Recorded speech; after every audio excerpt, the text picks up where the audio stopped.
Tonight on Currents News, one of the holiest days in the church, Jesus' Last Supper. An unprecedented virtual Triduum begins today. I'm Melissa Butts, one of the only people in St. Peter's Square. That story next. Both fatalities and cases continue to rise in New York, hitting a grim record today. Funeral homes struggling to honor everyone. New York City funeral homes and cemeteries are overwhelmed amid the COVID-19 crisis. I'm Emily Druby, and that's coming up.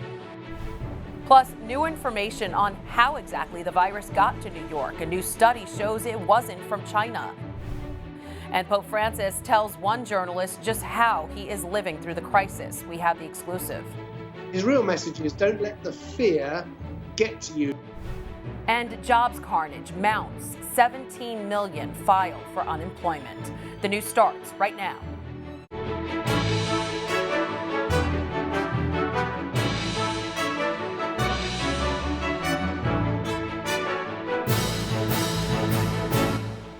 Good evening, I'm Christine Persichetti. On this Holy Thursday, virus deaths in New York are spiking to the highest level yet. But there's also positive news. Hospitalizations are nearly flat. Still, there are more cases here, almost 160,000 than in any other country. In the latest 24-hour period, 799 New Yorkers died from the disease, bringing the statewide total to 7,067 people. Hospitalizations exceed 18,000. But that's an increase of just 1%. Almost 5,000 are in the ICU, also only a slight uptick from the day before. The crisis is putting a lot of pressure on funeral homes. As the number of deaths continue to rise, these businesses say they can't keep up. Currents News' Emily Druby reports. It's on track to be the saddest week of the pandemic. The U.S. had its highest number of COVID-19 deaths on Wednesday, with almost 800 people succumbing to the virus just in New York City. It's putting a serious strain on the funeral industry. The sheer volume is something that's never before been seen. Michael Lanati runs the New York State Funeral Directors Association. He says every year around 155,000 people die in the state, 425 per day. Now they're seeing 700 to 800 coronavirus deaths per day. Our average funeral home does about 100 cases or helps 100 families a year. Some of them have helped that amount in the last week. It's a very somber chain reaction. Because of high volume, cemeteries and crematoriums are backed up. Funeral homes have nowhere to bring the deceased, and that means they can't get new bodies from the morgue. So everyone's backed up, and there's just not enough time to fix it. It's a process that you want to do with dignity and respect. It just takes time. So time's against us. New York City funeral home directors are working around the clock to keep up. This issue complicated more by an ongoing trend. The shortage on our end with the funeral homes and funeral directors has been ongoing, but now is really coming to light. Richard Sullivan has a funeral home and is the president of the New York State Funeral Directors Association. He says to address the shortage, they're trying to bring in help both from less hard-hit areas in New York and from out of state. At the same time, funeral directors are risking their own health because there's not enough personal protective equipment. John Heyer of Scotto and Heyer Funeral Directors says another challenge they face is helping families grieve while adhering to social distancing rules. It's important for them to just understand that our safety has to be first for the living. That's our primary concern right now. God willing, we'll get past this and we'll be able to mourn properly. Some families are cremating their loved ones, planning services for later. Others are holding small services, and some are streaming services for those who can't be there. Emily Druby, Currents News. Researchers at Mount Sinai released a new study today indicating that the outbreak in New York came predominantly from travelers leaving Europe, not Asia. New research indicates the virus began to circulate in the New York area by mid-February. By studying genomes, scientists traced cases in the state and found little evidence indicating COVID-19 was introduced there from China. This Holy Thursday is unlike any we've experienced before, the crisis changing the way we worship and live. As we commemorate Christ's Last Supper, many New Yorkers are worried about getting enough food for their families. Currents News' Jessica Easthope reports from a Catholic parish in Jamaica, Queens that's helping ease the hunger. Jessica. Christine, for Catholics across the world, Holy Thursday is synonymous with the Last Supper. Well, this year, families can't break bread together, which is why this soup kitchen is so needed. More rice, please.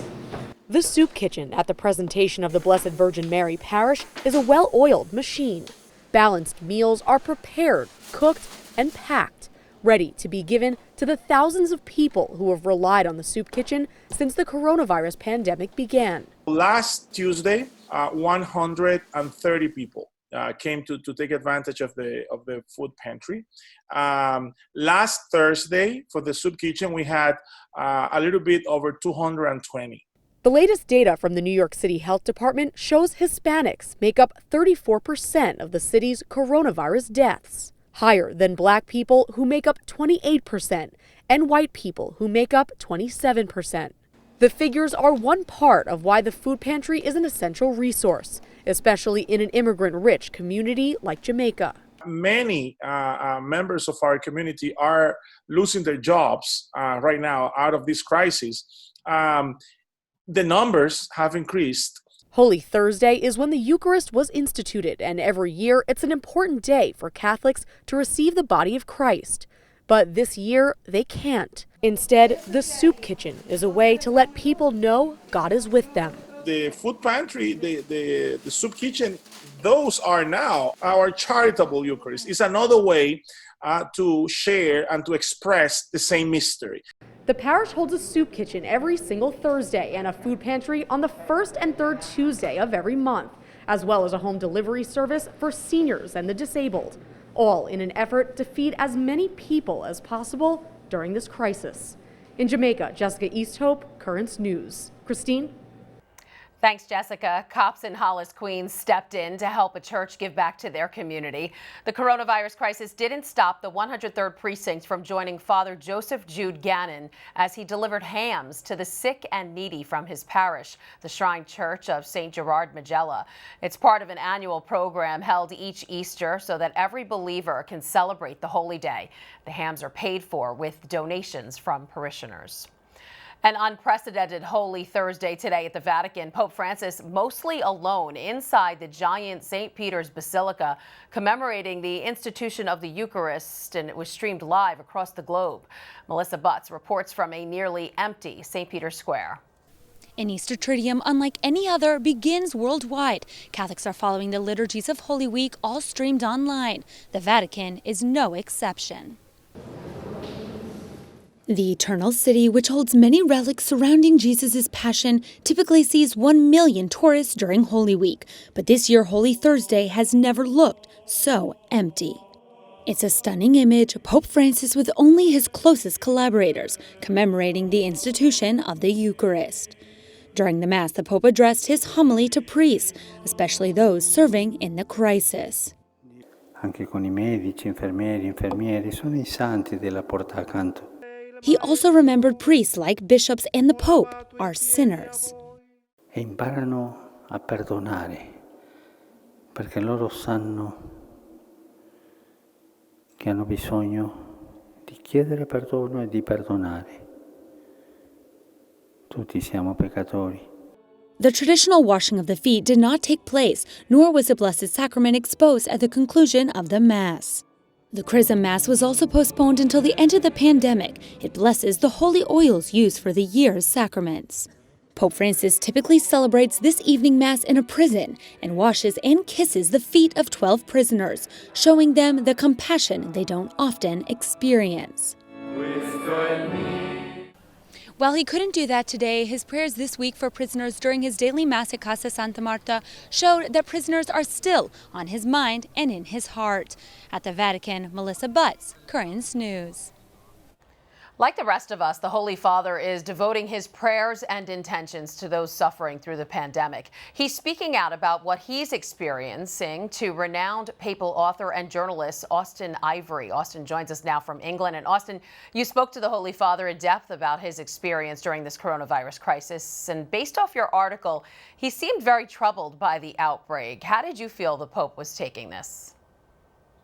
Christina, I didn't really sit down with him. I stayed in England and he was there. He recorded his answers to questions that I gave to him. And the questions were all about the coronavirus crisis, how he was living it, and about how he I suppose, what the meaning of it all is for us and how we can get through it.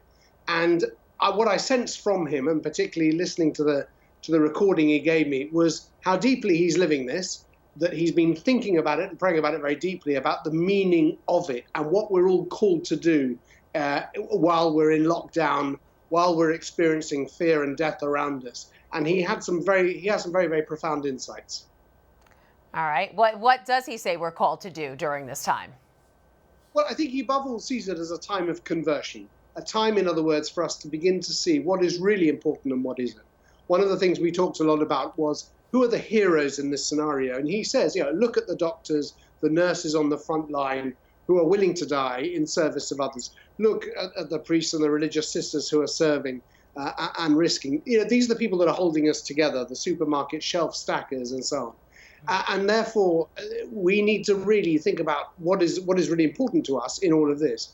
It's a chance also for us to think about how we have used the natural world or misused the natural world, and how we can recover a better sense of balance. But his real message is, don't let the fear get to you. Don't be drawn into the desolation of the moment. Be creative, be imaginative, and in that way, we can build a new future out of this. All right, one part of your interview made headlines. The Pope said, quote, "I don't know if these are the revenge of nature, but they are certainly nature's responses." Now, some news outlets have made the leap that the Pope was blaming climate change for the coronavirus, but that's not what the Holy Father meant, correct? No, when he talked about the response of nature, he was referring to extreme weather events, floods, the fires in Australia and so on. He's saying that's the response of nature to the misuse of nature. He doesn't link that directly to the virus. He didn't give any kind of explanation about the cause of the virus. He did say at one point, this isn't the first plague in history. And in fact, we spent time discussing the Milan plague of 1630 because it features very heavily in a novel that he's been quoting recently. Plagues are not new, and he didn't venture any theory about that. Mm-hmm. I suppose the big message he had about nature, though, was that we need to contemplate it rather than use it, and that this is an opportunity to do that, that we need to consume and produce less and to reflect on the impact that we're having on the natural world. And of course, this is a time for that, when we're in a way, we're all off the hamster wheel, aren't we? We're all trapped, and many of us are not working. Right. This is actually the moment to think about that. All right, and experts have been talking about a new normal once the coronavirus crisis starts to die down. You asked the Pope if the virus might affect how the church operates. What did he say? Well, the first thing about the future is, of course, he says the future is going to be very painful. He has no doubt that the economic collapse that we're living through is going to have huge consequences. Mm-hmm. About the church, what he said was that, the Holy Spirit is always remaking the church. So, there are things that we will learn from this in our experience of being church at the moment that, that will open up new paths and new ways of being. And again, his message was, be creative, be open to possibilities. All right, Austin Ivory, who was given an exclusive interview with the Pope, thank you for joining us. Thank you. There's a lot more news headed your way. Out of work, we hit another record, and it's not good. Details ahead. Plus, help is on the way. If you're struggling to pay the bills, we'll tell you when you can expect the government's check. And a huge reason why we should all be wearing masks. Wait until you see this cough simulation. Stay with us. Now you can help us put your faith in the news. The next time you capture a newsworthy event, send us your pictures or video. It's easy. Go to netny.tv/send us, and you may see your submission on Currents News.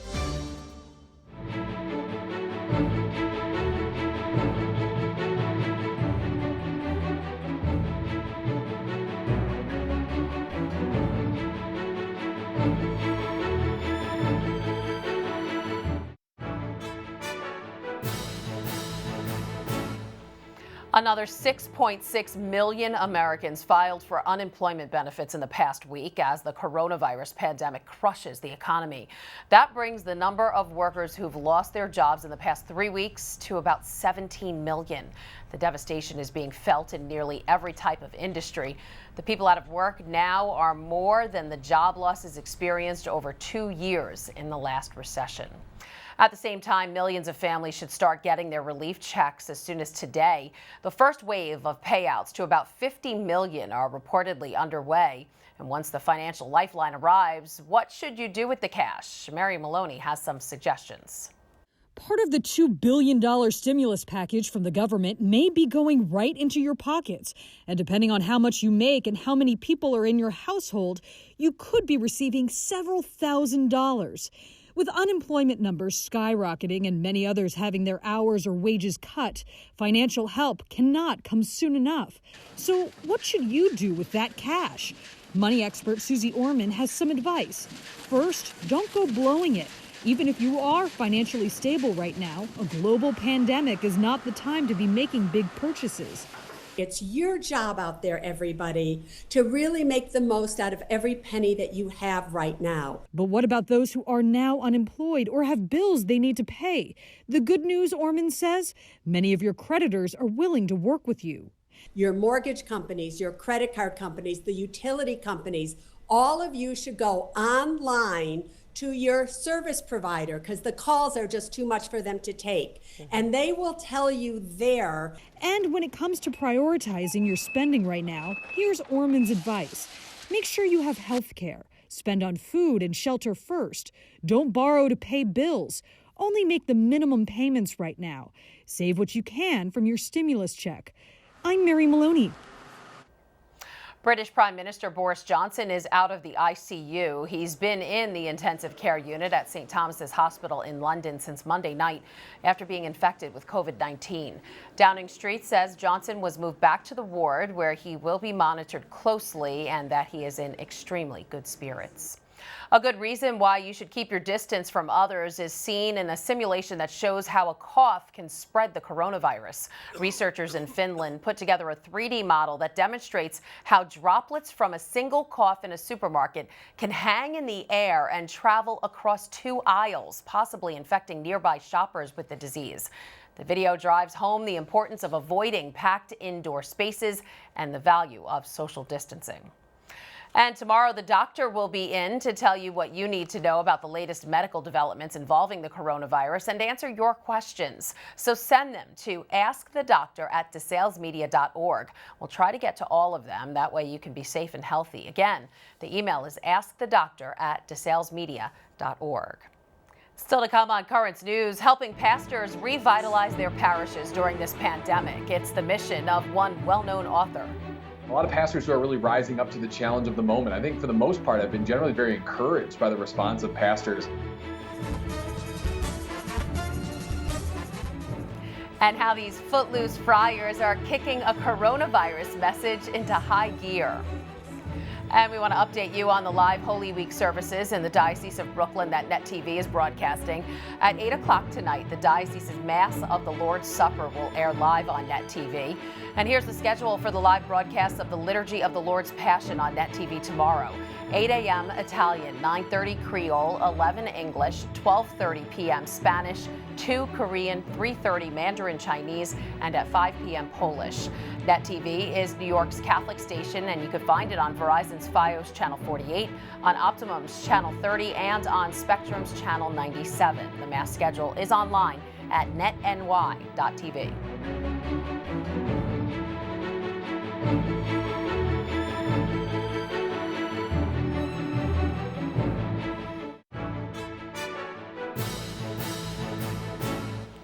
Easter is the most important day in our faith, yet in the middle of the coronavirus crisis, parishes are facing challenges unlike any before.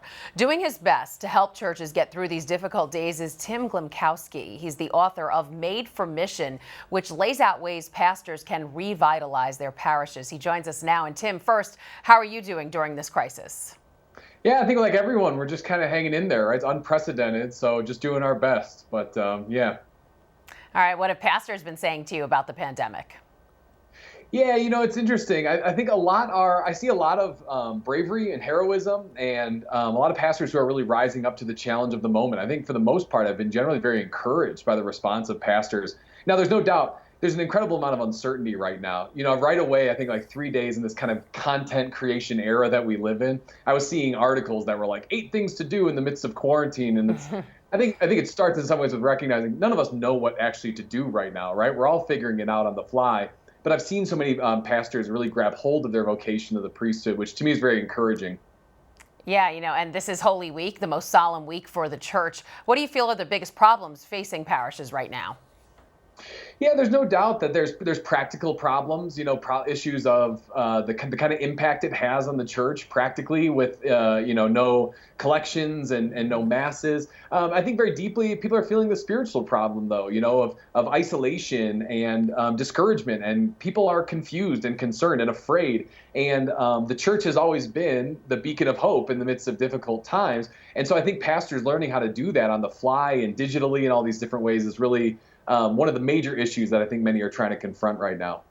All right, so what are 3 pieces of advice you'd give pastors right now to help them get through the crisis and better connect with their parishioners? Sure. Yeah. So a couple of things, I think that pastors can do. I think the first is to put on their own gas mask first, right? Or to put on their own, when the airplane, when you're losing pressure and you have to put on your own air mask first, right? I think pastors have to remember their own mental and spiritual health is paramount in this time. They can't give what they're not receiving from the Lord. And in this time of simplicity and kind of movement away from some of the activity that's normal in parish life, I think we should take that occasion to really treat it as a time of retreat, to find more a closer relationship to the Lord. I think too, they take care of their household first. I think there's a lot of ways that they can still reach out to parishioners. I think I've seen some pastors who are calling everybody in their parish, everybody in the parish books, and let's talk for 15 minutes. How you doing? Can we connect? I think that's really important. I think live streaming, devotions and the mass and different things like that can help people too. And then too, I think along with that practical question, making an appeal and saying to people, a lot of people are in uncertain financial situations right now, but there are some people who still want to give and support their parish, and helping show them how they can do that really simply through online giving is a really just simple solution right now to help build some of that financial health back. And then the last thing I think is we have to have the ability as pastors right now, they have to have the ability to see through the storm prophetically. We forget sometimes that priests are anointed into the 3-moon era of Jesus Christ as priest, prophet, and king. And that prophetic mission to see how the Lord sees right now in this time of uncertainty, and it feels like we're in a storm and there's a fog and everything's just up in the air. I think we have to really ask for that new vision and that new sight to be able to see, how is God calling us to be the church right now under quarantine, but then moving into the future when the lights do come back on. I think it can be tempting to just say well, I just hope everybody comes back. But what's even the more? What God is the Semper Maior, He's the evermore. What is God calling us to even more when the lights do come back on in our parishes? All right, good things to think about. Tim Glumkowski, author of Made for Mission. Thank you for joining us. Yeah, thanks so much for having me. And finally tonight, we bring you an important message from some Franciscan friars with dancing feet.